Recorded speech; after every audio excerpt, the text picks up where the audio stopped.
Et Alexandre Lenaour m'a rejoint sur le plateau. Bonjour Alexandre. Bonjour François. Et donc pour démarrer ce journal des sports, place au grand rendez-vous du week-end. C'était hier après-midi au Parc des Sports de la rue de Lierre. Le RC Sablé jouait pour une place en Fédéral 2 la saison prochaine. Et oui, pour ce 16e de finale retour, le RC Sablé recevait Rivesaltes Bachas. Les Vendéens s'étaient inclinés 28-17 au match aller. Il fallait donc l'emporter par au moins 12 points d'écart pour espérer décrocher une qualification directe en Fédéral 2. Et après avoir concédé l'ouverture du score sur pénalité, les Sablés vont se mettre en ordre de marche. 4e minute, premier essai signé Boutet et transformé par Hébert. Une nouvelle pénalité convertie de Rivesaltes, mais les Sables enchaînent avec un deuxième essai conclu par Fatafi et transformé. 14-6 pour les Azur et Blancs, mais après une troisième pénalité, les visiteurs ont du répondant et vont aplatir pour la première fois dans cette rencontre. Un essai transformé, ce sont désormais les Rivesaltes qui mènent 14-16. Grosse tension également dans cette rencontre, 34e minute de joueurs sablés voire rouge. Nava Balé et Naïsili, une exclusion côté occitan. Les Azur et Blancs vont donc devoir jouer en infériorité numérique à 13 contre 14 et à 1 de moins. L'envie de créer l'exploit est toujours là. Le RCS signe un ultime essai avant la pause. 21-16, cela ne suffit toujours pas pour se qualifier. 59e minute et cette pénalité accordée aux Sablés. 28-16, les hommes de Chastanet et Chaube sont pour l'heure virtuellement en Fédéral 2, mais voilà, Rivesaltes va revenir sur les talons des Sablés, même doubler les Vendéens grâce à 2 essais. L'ultime réalisation de la partie par Bougerolles à la 80e ne changera rien, si ce n'est une victoire insuffisante pour rattraper le retard du match aller. Les Sablés s'imposent 35-30, mais échouent en 16e de finale et aux portes de la Fédéral 2. Déception forcément pour Julien Chastanet au micro de Cédric Manet. C'est dur parce que sur un match on fait notre saison et c'est ça qui est compliqué. On était en position de le gagner, mais jouer à 13 sur tout le match c'était trop compliqué. C'est un détournant du match parce que forcément on en prend 2 et ils en prennent 1. Il y a eu des propos qui sont plus que limites et c'est pour ça que les joueurs fidjiens ont disjoncté parce que dans le rugby ça ne doit pas exister. On a déjà eu ce problème-là à l'aller, on l'a au retour. Il y avait un public de fous, un monde de fous. C'est assez impressionnant l'engouement qu'il y a aujourd'hui. Et on a une très grosse équipe de Fédéral 3, maintenant à nous de travailler pour passer ce cap-là. Mais on va déjà passer par le deuil de cette défaite. Allez, plusieurs informations qui concernent le ballon rond maintenant, Alexandre. Et la première, c'est un anniversaire. Le Vendée Poiré Football soufflé ce week-end, c'est 70 bougies. Et oui, 70 ans pour le Vendée Poiré Football qui n'a d'ailleurs pas toujours porté ce nom à sa création en 1954. On parlait alors de la Jeanne d'Arc du Poiré-sur-Vie.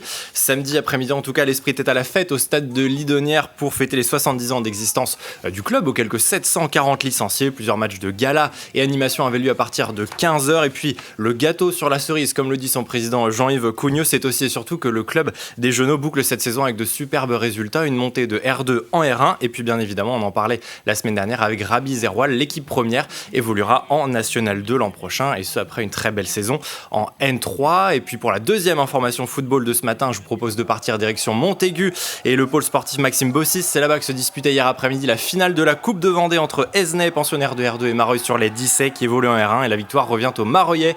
Vous le voyez qui soulève la coupe. Mareuil s'impose 2-1 face à Esnay et remporte la deuxième coupe de Vendée de son histoire. Et puis enfin, troisième et dernière image football. Et c'est une très bonne nouvelle. La Roche-ESO retrouve le National 3 l'an prochain. Les Ornésiens disputaient samedi leur barrage d'accession face à la réserve du Mans FC. Un match fou alors qu'ils étaient menés 1-0 et évoluaient à 10 contre 11 depuis la dernière demi-heure. Les Vendéens ont trouvé les ressources pour s'imposer et égaliser surtout à la 93e minute et s'imposer, je vous le disais, au tir au but. Vous l'avez vu, le SO retrouve donc le championnat de N3 et ce, une saison seulement après l'avoir quitté.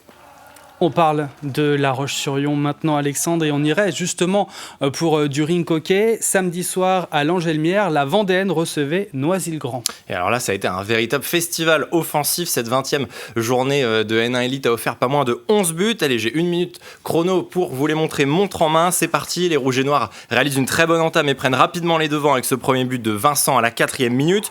1 minute plus tard, c'est au capitaine des Rouges et Noirs, Nathan Gefflot, d'ouvrir son compteur 2-0. 5e minute, le premier buteur du soir, il va de son doublé. Vincent porte le score à 3-0, 3 buts en 3 minutes et ce n'est que le début. Les Noiséens vont venir court-circuiter l'entame électrique des Lyonnais et réduire la marque par M. Fouekani qui récupère et conclut 3-1. 10e minute, les hommes de Marc Salicru reprennent leur marche en avant et Vincent s'adjuge un triplé. Après 5 buts en 10 minutes, la partie retrouve un rythme plus normal. 4-2 après ce pénalty converti par Noisy. C'est le score à la pause. 29e minute, les visiteurs de Seine-Saint-Denis reviennent à une longueur.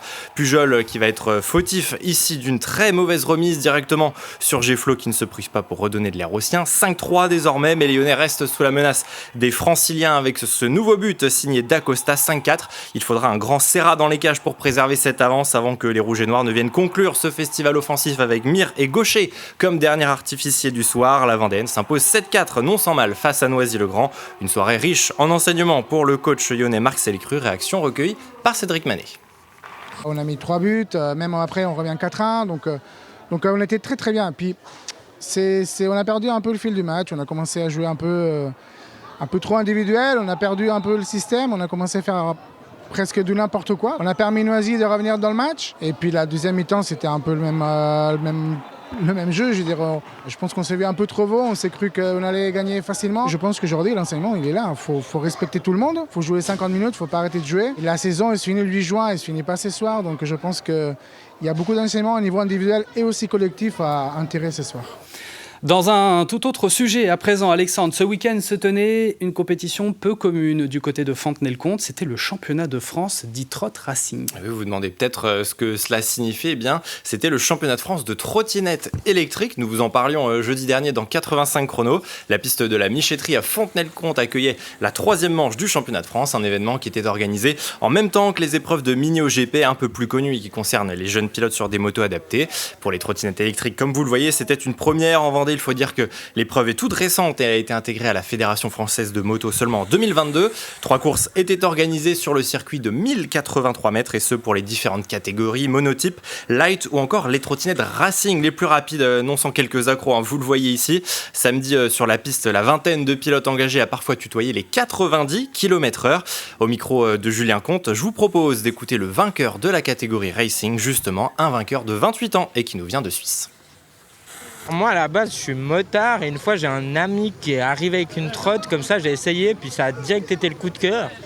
Du coup on a vu qu'il y a des journées circuit, c'était logique, on se retrouve sur circuit pour faire ça. Tout ça sans faire de bruit, sans embêter le monde. Je trouve que la trotte électrique c'est super, on prend un énorme plaisir sur le circuit et tout, mais quand on est dans les paddocks et que ça se passe bien, c'est le feu. Quand on est à l'atelier entre copains et qu'on travaille pendant des heures, c'est le feu, c'est des moments intenses et de bonheur que j'aimerais que tout le monde puisse traverser en fait.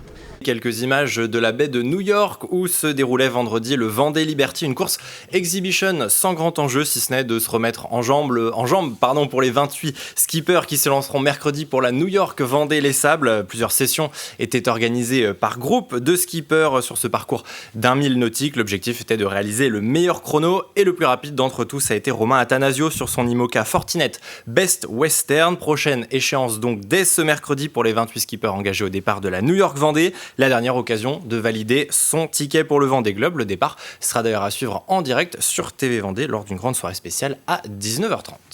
Il y aura le 85 chrono aussi. On va vous retrouver, Alexandre, à partir de 18h45 ce soir également. Merci beaucoup donc pour ce journal de sport à retrouver tous les lundis.